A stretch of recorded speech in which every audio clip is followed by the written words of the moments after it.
Joe Gibbs, a legendary NFL coach for the Washington Redskins and a legendary NASCAR team owner. Whether you are a fan or you loathe him, Joe Gibbs is a legend in sports, whether it's football or it's racing. In racing, he is very well known as a NASCAR team owner that has so many ARCA and NASCAR wins, championships, and crown jewel races. He was not only a NASCAR team owner, but he was also a Supercross team owner. He has accomplished a lot as a NASCAR team owner. However, some racing fans and maybe even NHRA fans may or may not know or remember the time when Joe Gibbs owned NHRA Drag Racing team. In this episode, we are going to be going over the time when Joe Gibbs Racing was NHRA team. With that being said, let's begin. Of course, a lot of fans in sports know that he's a football coach and NASCAR team owner. However, Joe Gibbs had an interest on the drag strip. While still in high school and college in Southern California, Coach Joe would also be found on one of the local drag strips, first in his gas coupe and later in the gas dragster. Joe Gibbs has stated that the fastest he believes ever went was about 145 miles per hour. He has always loved the sport. After retiring from coach in 1995, Joe Gibbs would form an NHRA Winston drag racing team, fielding a funny car team driven by Cruz Pedregon, fielding a pro stock car team driven by Jim Yates, and a top fuel car team driven by Cory McClenathan. McDonald's would sponsor Cruz Pedregon's funny car, Cory McClenathan's top fuel car, and Jim Yates' pro stock car. Now, the 1995 NHRA season was underway. In Pomona, on the pro stock class, Jim Yates would nearly jump too soon before the Christmas tree went off. However, Darrell Alderman would beat Jim Yates to the finals. Yates would be eliminated in the final four round. In a funny car class finals, they started off their season strong at Pomona. You know, Steve, sometimes it amazes me that your wife even allows you back out of the house. You're just jealous you didn't think of it. Okay, the funny car final round. It is Pedregon in the near lane. This is his sixth consecutive final round appearance, counting the last 5 races of '94. Chuck Etchell's over in the other line, thrilled to death to have Tim Richards and Kim LaHaye back on his team. Already the very first race, it's paid huge dividends, but does it have another 5-12 in it? We're about to find out. Track couldn't be better. Weather, absolutely perfect. Starter buster couch, set to send them on the way once they're fully staged. On board with Etchell's. Oh, and sparks out of the bell housing. Clutch smoke. Etchell's can't even see where he's going. A mechanical failure. Pedregon wins it. 5:30 at only 278 miles an hour. He hurt that puppy a bit too. Clicked it off a bit early as the speed shows. But on the starting line, they are erupting. Who would have thought in his very first race as a funny car runner, Joe Gibbs would be in the winner's circle? Bob Fry is with crew chief Brandt. Bob, you were up on the starting line by yourself while the crew was back there with the race car. What were your thoughts right before the run? Just that the car would do what we wanted to do. You know, we've been trying really hard here. We've been fighting some fatigue with the motor, but it's coming around. The main thing was the win for Joe Gibbs, McDonald's, and all the good sponsors that made it possible for us to be here. It was a lot of work over the winter, but it's paying off. If I told you guys were going to run a 30, I'll bet you wouldn't figure that would win it. No, I didn't, but I just want to win. That's all that matters. Cruz Pedregon would beat Chuck Etchell's with a time of 5.30 and a speed of 270.72 miles per hour. Pedregon would score another victory at Topeka with a time of 5.06 and a speed of 301.81 miles per hour, defeating Al Hoffman. Cruz Pedregon will also win big for Coach Gibbs at Indianapolis. Pedregon will be in the near lane. The lane choice went to the cruiser. Force on the far side.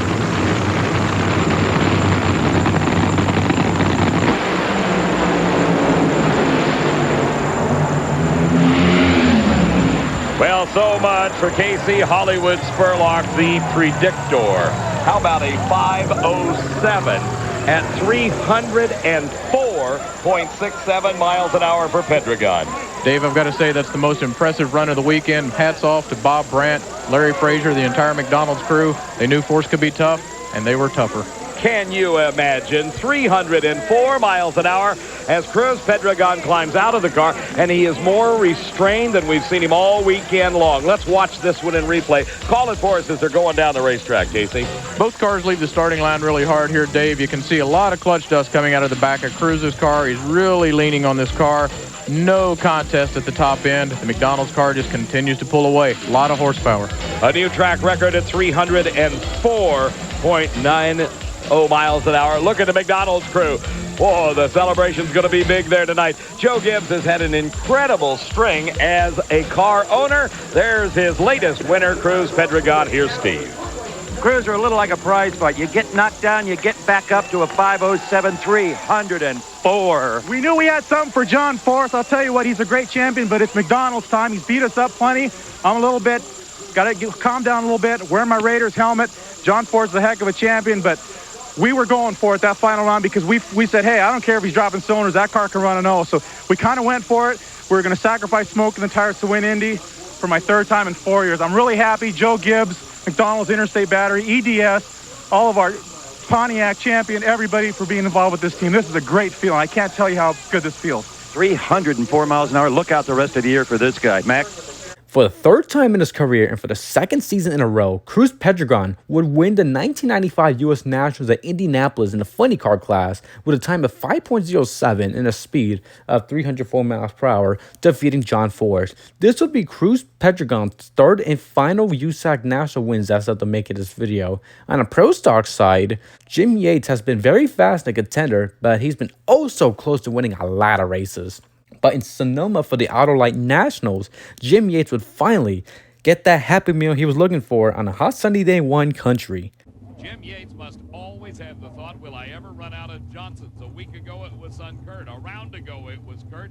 Now his wife Tony Yates slaps Jim's windshield to motivate him. He looks across, and who does he see but the blue and white GM Performance Parts Oldsmobile of Dad Warren Johnson. The only advantage that Yates has here, he's got the lane choice. Warren Johnson, the quicker qualified car, into the beams.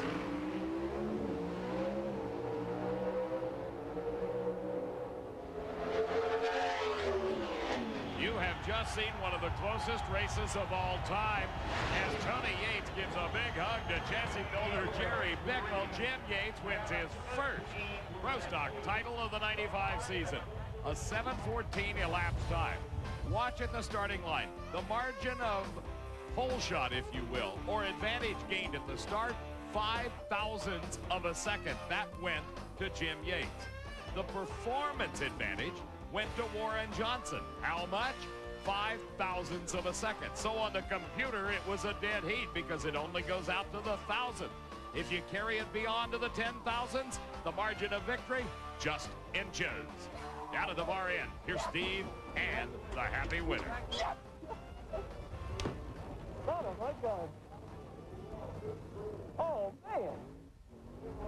5 was the lucky number for Jim Yates. Congratulations. Thank God Almighty. You weren't sure, were you? No, the wind light didn't work down there on the guardrail, and I thought, I know I had him covered. It was close. I mean, I'll tell you right now. Would you like me to tell you? You won it on a hole shot. All right. That is the way to do it. Thank God. I got to thank everybody. I tell you what, McDonald's, Dynamax, Pontiac, Shell, Interstate, Dick Maskin, everybody's done such a good job on this car. But the most I got to thank, people I got to thank the most is my family. You know, Tony and Jonathan and Missy and Jamie are all here today, and this wins for them. Thank you. As Jim goes over to offer his congratulations to Warren Johnson, Yates takes the points lead by a mere 7 points. Kurt Johnson third, Ekman is fourth, followed by Steve Schmidt. After being the bridesmaids for oh so long, Jim Yates would finally win at Sonoma with a speed of 193.79 miles per hour and a time of 7.14. Finally defeating Warren Johnson in one of the closest pro stock finishes in history and won it in a whole shot. As for the Top Fuel side, Cory McClenathan will get 3 wins in Top Fuel. During the first round at Topeka, Cory McClenathan would advance in round 2, defeating Larry Dixon by 0.001. One of the highlights of the season was at Pomona. During the first round of the Budweiser Classic, while going against Kenny Bernstein, Cory's rear tires exploded. While he was swollen and bruised, Cory McClenathan was okay, got out of his car unscathed. 1995 was an impressive first year, but a learning curve for Joe Gibbs Racing. Racing's NHRA team. Jim Yates would finish second in points for Pro Stock after winning only one race at Sonoma, 305 points behind champion Warren Johnson. Cruz Pedregon would finish third in points for Funny Car after winning 5 races, and Cory McClenathan would finish second in points for Top Fuel, 215 points behind champion Scott Coletta. 1996 would not only be a better year, but it would be a successful and achievement year for Joe Gibbs Racing's NHRA team. Cruz Pedregon would finally beat John Force at Sonoma for the Outer Light Nationals with a time of 5.058 and a speed of 291.45 miles per hour, which would be his only win of the 1996 NHRA season, finishing third in Funny Car points despite running a limited schedule. Meanwhile, in the Pro Stock Car class, Jim Yates was spanking the entire field, dominating the class during the season by winning 8 races and won the championship. This is not only Joe Gibbs Racing's first NHRA championship, but this is Pontiac's first Pro Stock championship. As for Cory McClenathan, Cory would get his first top field win in 1996 at the National Trail Raceway in Ohio with a time of 4.817 and a speed of 306.43 miles per hour, defeating Larry Dixon. McClenathan will also win the 1996 U.S. Nationals at Indianapolis, but it was bittersweet. During qualifying, championship leader Blaine Johnson posted a new track record for the number 1 spot. Then, his engine blew up, which caused his rear tires to explode, crashing into the opening in the wall, spun across the track, hit the outside wall, and tumbled. Johnson was airlifted to the Methodist Hospital for surgery, but unfortunately, Blaine Johnson would lose his life at the age of 34. Cory McClenathan would dedicate the win to his dear late friend. Cory McClenathan would finish third in points. This would be the second consecutive time for Joe Gibbs Racing to finish top 3 in points for the Funny Car, Pro Stock, and Top Fuel class. 1997 would be another successful year for Joe Gibbs Racing on the drag strip. Jim Yates would have a much better, dominating season with 9 wins, nearly sweeping the Western Swing, but Mike Edwards stopped the sweep by beating Jim Yates with a time of 7.08 and a speed of 195 miles per hour at Seattle. However, as for Yates, Jim Yates would go back-to-back and won his second straight NHRA Funny Car Championship. Cruz Pedregon became the first motorsports athlete to win the 1997 Premio de Oro Award, which means Golden Award in Spanish, which is a national award for Hispanic athletes. Other than that, it was a challenging season. During the first round at Richmond for the Virginia Nationals, Cruz Pedregon's engine exploded despite winning the first round of Funny Car. Another major highlight of his season was being close to getting a victory at Memphis for the Pennzoil Nationals while going against John Force at the finals. Cruz's ride was McBurnt and would crash onto the inside wall. Thankfully, Pedregon climbed out of his burning Funny Car. Another memorable moment was at the inaugural Houston race. On the final round at Houston, Cruz Pedregon was racing against Tony Pedregon. The Pedregon brothers had a great start, but in the end, it was little brother Tony who beat the older brother Cruz at the line. Other than that, Cruz Pedregon will have a winless 1997 season and finish 6th in points. As for Cory's season was a good one. Cory McClenathan will do the Western Swing sweep, 3 Western race wins, which would make it 6th in 1997. It would finish 2nd in points behind champion Garrett Seltzy. Another major highlight of Cory's 1997 was in Houston, where he made NHRA history by making the first ever pass with a 320 miles per hour. After 1997, McDonald's would pull out as a primary sponsor for Jim Yates and Cruz Pedregon. It would cut back on Cory McClenathan for some races, as McDonald's would mainly focus on Bill Elliott's NASCAR Winston Cup Series team.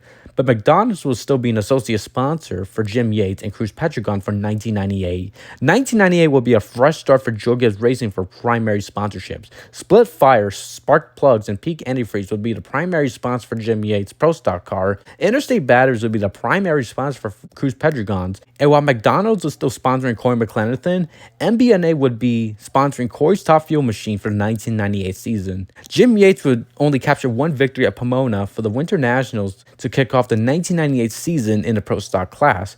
Jim did not have the same mojo just like his past 2 championship seasons. After Firebird at Phoenix, Jim Yates and his crew chief / engine builder Richard Mask would be separate after being involved in a bitter disagreement. After an unusual 1998 Pro Stock season for Jim Yates, Yates would finish 4th in points. On the Top Fuel class, Cory McClenathan would win 5 races, one of them being his 5th win at Topeka for the Western Auto Parts America Nationals in the Fireball fashion. During the semifinal round, while racing against Jim Head, Cory's engine would explode. And on the final round, while pedal festing against Kenny Bernstein, Cory's engine would once again explode. Although Topeka was a statement win, he would once again be the bridesmaid to Gary Selzy by 140 points. Cruz Pedregon would start his 1998 Funny Car season by not qualifying for the Winter Nationals, but he would make it up by defeating John Forrest and winning at Gatesville for the Gator Nationals. Cruz would also go on to win the Winston Invitational at Rockingham, and he would go on and win 3 more races, setting 3 record-breaking national laps times, and would finish third in points. 1999 would be a year of some changes. McDonald's would leave Joe Gibbs Racing's NHRA team for good after 4 seasons, and MBNA would sponsor Cory McClenathan. Cory McClenathan would win the Pennzoil Nationals at Richmond. Despite winning at Richmond early in the season, Cory McClenathan was not a factor. Not even a top 5 in points until the win, but in Atlanta for the Southern Nationals, Cory McClenathan was suffering oil leak, calling it a day. After a struggling and a Cory Mack-unlike season, Cory McClenathan would win the 1999 U.S. Nationals at Indianapolis with a speed of 311 miles per hour and a time of 4.98, defeating Australia's Andrew Cohen. Other than that, a down year for Cory McClenathan with an 8th place points finish. On the funny car side, Cruz Pedregon's season kicked off with a DNQ due to failing to qualify for the Winter Nationals at Pomona. Despite missing a race, Cruz Pedregon would race in 2 finals at Phoenix and Englishtown, losing both to John Forrest. Englishtown would be Cruz Pedregon's final race for Joe Gibbs Racing, because during May of 1999, Cruz Pedregon would leave Joe Gibbs Racing to form his own funny car team named Cruz Pedregon Racing, which he owns to this day, and win the Funny Car Championship in 2008. Not only Cruz Pedregon parted ways with Joe Gibbs, Cory McClenathan's crew chief Mike Green would also part ways. Wes Carney would call the shots for the Top Fuel and Funny Car team,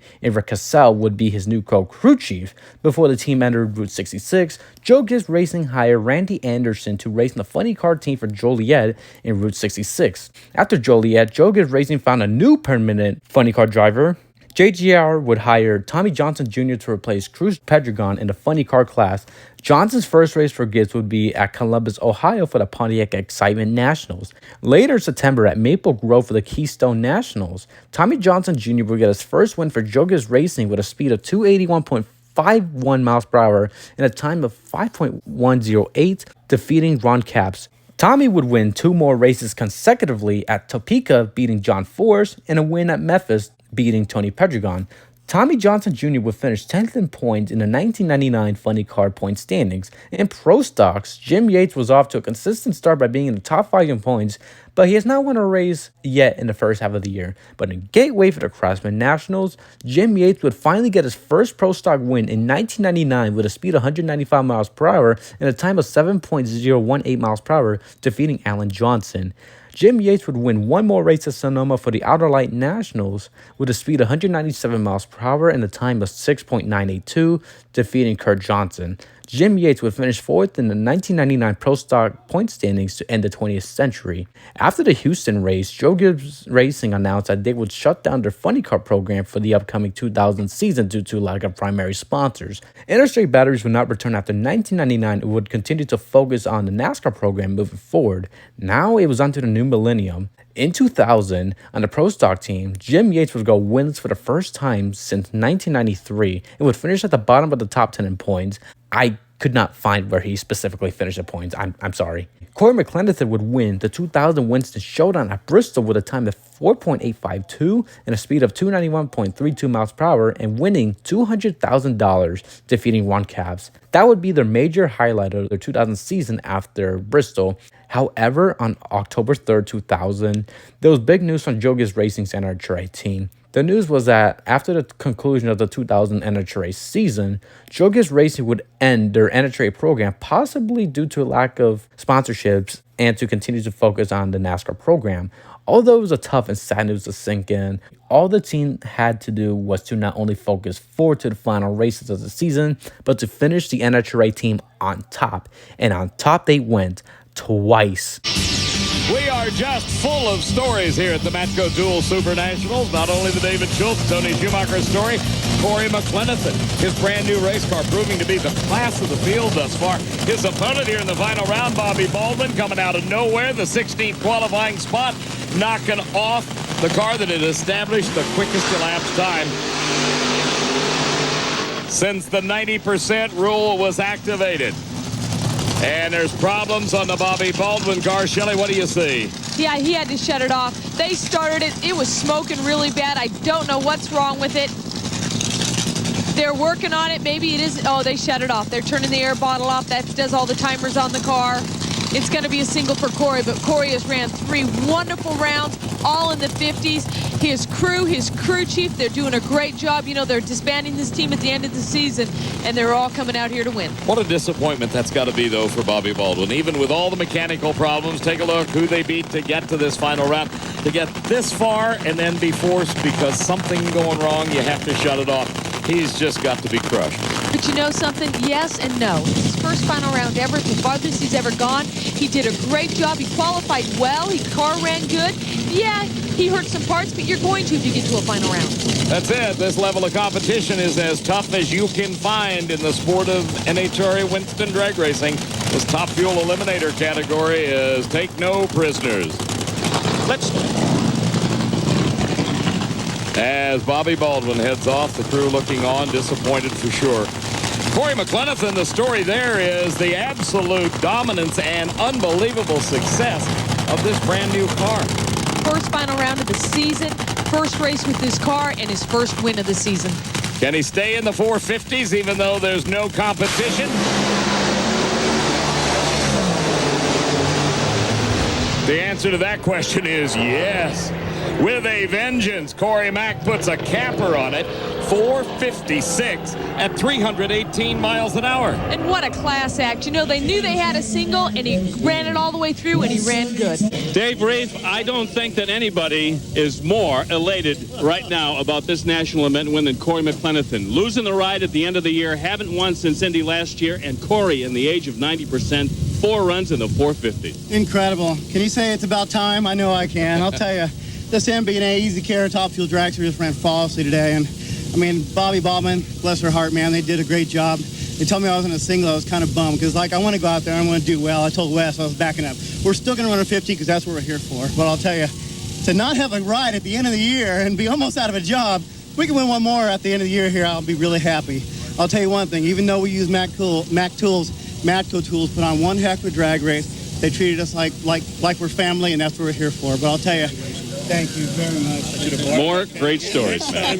Oh, they just keep on coming, don't they? And my thoughts, Joe Gibbs has definitely been an asset to drag racing. And, Joe, we're going to be sorry to see you go. Let's go to David. Awesome. Unfortunately, Bobby Baldwin had mechanical issues before the Top Fuel Finals went underway. So Cory McClenathan won the race with a 4.564 and a speed of 318.24. Cory would get Joe Gibbs Racing their last ever win at Texas Motorplex with a speed of 4.659 and a speed of 314.02 miles per hour, defeating Melanie Troxell. Cory would finish 7th in Top Fuel points. And just like that, Joe Gibbs Racing's NHRA program was concluded. Between 1995 to 2000, Joe Gibbs Racing has won a total of 33 races, 2 championships, and 3 U.S. Nationals wins. Although it was a 6-season stint, Joe Gibbs Racing left an impact in the world of drag racing that nobody talks about or do not remember. I could be wrong, but Joe Gibbs is the second NASCAR team to join NHRA. The first was King Racing. Yes, I'm aware that Kenny Bernstein owned an NHRA team before making a NASCAR and IndyCar team, but it counts because Kenny had a NASCAR team. Rick Ware Racing joined NHRA in the middle of 2002, driven by top fuel driver Clay Millican, and Tony Stewart, who was ironically a former Joe Gibbs Racing driver, created his NHRA team alongside with his wife Leah Pruitt in 2002. So that is going to do it for another episode of Racing Stories. If I did get some information wrong or missed some information, please feel free in the comments below with all sorts of feedback. I'm still doing my best to make better videos when it comes to drag racing, so I am open arms with any feedback. Thank you. So that's going to do it for another episode of Racing Stories. Thank you guys so much for watching. This is Ian the Motorsports Man signing off. Goodbye, everybody.